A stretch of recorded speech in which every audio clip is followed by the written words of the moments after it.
नमस्कार। आकाशवाणी जयपुर अजमेर से प्रस्तुत हैं प्रादेशिक समाचार।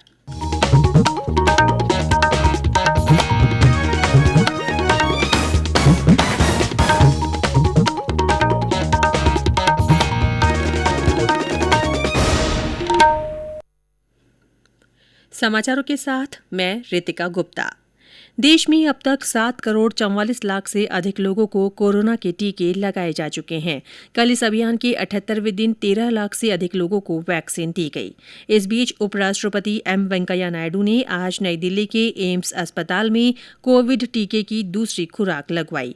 श्री नायडू ने उन सभी लोगों से जल्दी ही कोरोना का टीका लगवाने की अपील की जो पात्र श्रेणी में शामिल है।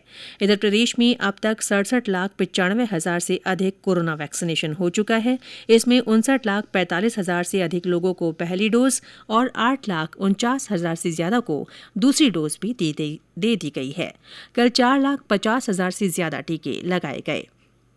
केंद्र सरकार ने कहा है कि स्वास्थ्य कर्मियों और अग्रिम पंक्ति के कार्यकर्ताओं के लिए कोविड टीकाकरण का अब से कोई नया पंजीकरण नहीं होगा।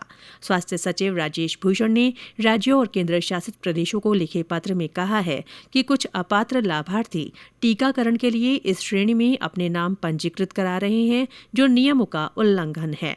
उन्होंने राज्यों और केंद्र शासित प्रदेशों से इस श्रेणी में पहले से पंजीकृत कर्मियों का टीकाकरण जल्द पूरा करने को कहा। श्री भूषण ने स्पष्ट किया कि 45 वर्ष और इससे ऊपर की आयु के लोगों के लिए पंजीकरण कोविन पोर्टल पर जारी रहेगा। राज्य सरकार प्रदेश में बढ़ते कोरोना संक्रमण पर नियंत्रण के वास्ते आने वाले 15 दिनों के लिए सख्त कदम उठाएगी।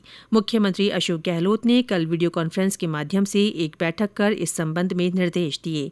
उन्होंने कहा कि गृह विभाग जल्दी ही विस्तृत दिशा निर्देश जारी करेगा। श्री गहलोत ने बैठक में कोविड टीकाकरण की गति को बढ़ाने के लिए भी कहा। प्रदेश के सभी जिले एक बार फिर कोरोना संक्रमण के दायरे में आ गए हैं। कल 33 जिलों में 1,675 मामलों की पुष्टि हुई। सबसे ज्यादा 367 मामले जयपुर जिले में मिले। कल इस बीमारी से 418 लोग स्वस्थ हुए। राज्य में कल इस बीमारी से 3 और लोगों की मृत्यु होने के साथ ही मृतकों की संख्या कुल 2,827 हो गई है। इस बीच प्रदेश में कोविड के प्रति जागरूकता लाने और कोविड दिशा निर्देशों की पालना के लिए प्रशासन सतर्कता बरत रहा है। भरतपुर में आज कोरोना जागरूकता साइकिल रैली निकाली गई।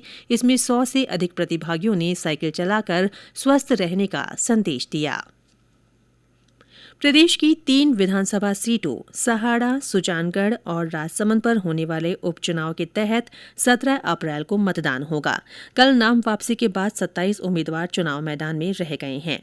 इन स्थानों पर मतगणना 2 मई को करवाई जाएगी। मुख्य निर्वाचन अधिकारी प्रवीण गुप्ता ने सभी राजनीतिक दलों और उम्मीदवारों से चुनाव प्रचार के दौरान पॉलिथीन और प्लास्टिक का कम से कम प्रयोग कर इको फ्रेंडली पदार्थों का इस्तेमाल करने की अपील की है।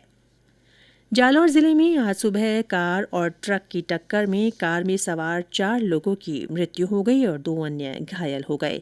मृतक और घायल सांचौर निवासी बताए जा रहे हैं। पुलिस मामले की जांच कर रही है। उधर झुंझुनू के सदर थाना क्षेत्र में एक गाड़ी के अनियंत्रित हो जाने से एक नर्सिंग छात्रा की मृत्यु हो गई और 2 अन्य छात्राएं घायल हो गई। केंद्र सरकार ने वस्तु और सेवा कर जीएसटी स्कीम के तहत तिमाही रिटर्न भरने वालों के लिए कर भुगतान को और आसान बना दिया है। अब करदाता प्रत्येक तिमाही के अंतिम महीने में वस्तुओं और सेवाओं की आवाजाही संबंधी इनवॉइस की घोषणा भी कर सकेंगे। ईस्टर का पर्व आज देश भर में मनाया जा रहा है। गुड फ्राइडे पर ईसा मसीह को सलीब पर चढ़ाए जाने के बाद उनके पुनर्जीवित होने की खुशी में रविवार को ईस्टर का पर्व मनाया जाता है। राष्ट्रपति, उपराष्ट्रपति और प्रधानमंत्री ने ईस्टर पर देशवासियों को शुभकामनाएं दी हैं। इधर मुख्यमंत्री अशोक गहलोत ने भी ट्वीट कर प्रदेशवासियों को ईस्टर की शुभकामनाएं दी हैं। उन्होंने कहा कि ये पर्व प्रत्येक व्यक्ति के जीवन में खुशी, शांति और नई ऊर्जा का संचार करता है।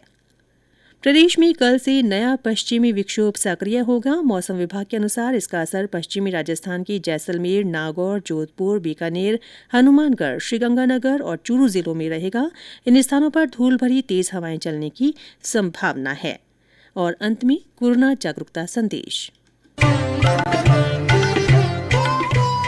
कोविड-19 से बचाव और सुरक्षित रहने के 3 उपाय। मास्क लगाएं, 2 गज दूरी है जरूरी, सुरक्षित दूरी रखें, हाथ और मुंह साफ रखें। इसी के साथ प्रादेशिक समाचार बुलेटिन समाप्त हुआ। हमारा अगला बुलेटिन राजस्थानी में दोपहर 3 बजे प्रसारित होगा। नमस्कार।